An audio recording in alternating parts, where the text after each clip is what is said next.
I'm in a timeout because apparently riding the dog like it's a small horse is frowned upon in this establishment.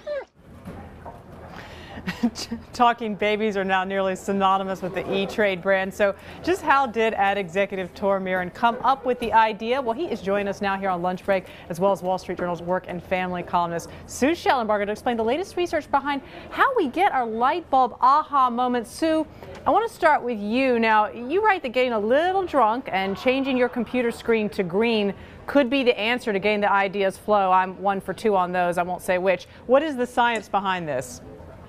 Researchers are finding that the process the brain goes through to generate these new insights is quite different from that used to solve analytical problems. For one thing, you need to get away, let your mind wander a little bit, let different parts of the brain fire and pull up material from the unconscious to make new connections.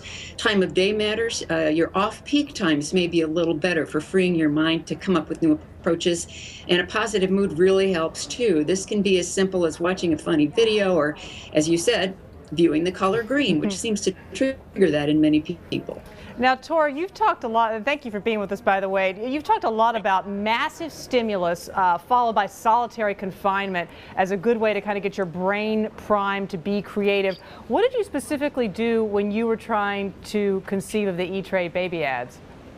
Well, I think a lot of things really, and for me that was really a light bulb moment. But for me, it really is taking in as much information as possible throughout the day, reading magazines, watching films, etc., and then going away and really spending time, put on the headphones, and really listen.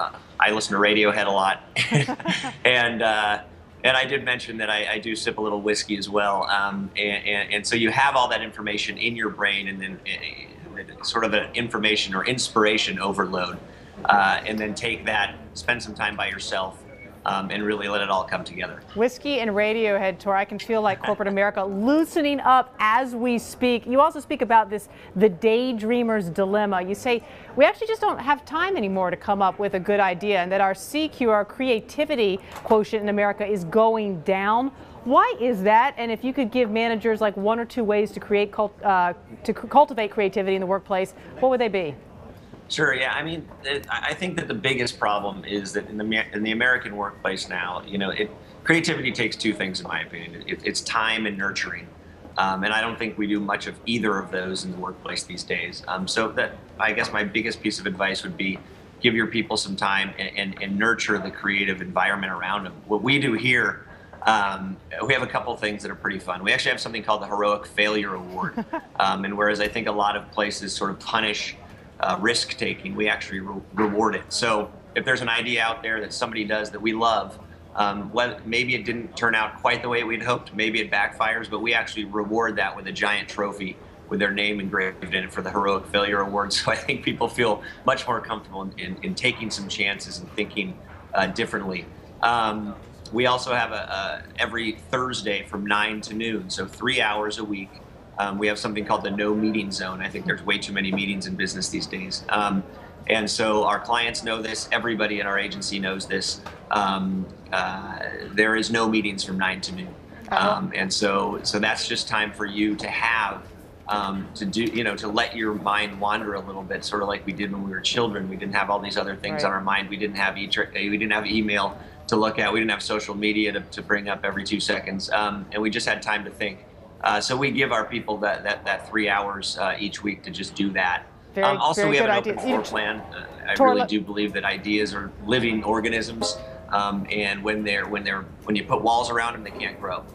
When you don't put walls around them and you have other people bouncing ideas off and bringing those ideas tend to grow and become better. No, those are very, very good points. Very quickly, Sue, to you. You say sometimes people need to be sleep deprived to get the best idea. Why is that? In off-peak times, the mind is more open to divergent stimuli, divergent thinking, bringing in new material from the unconscious, firing from disparate parts of the brain. Researchers are finding people solve creative problems better at those times of day. All right, Tor Mehren, thanks so much for being with us. Sue Shellenbarger, more from her in the Work and Family column tomorrow on how to get that light bulb aha moment. Thanks so much to both of you for being with us. Thank you so much.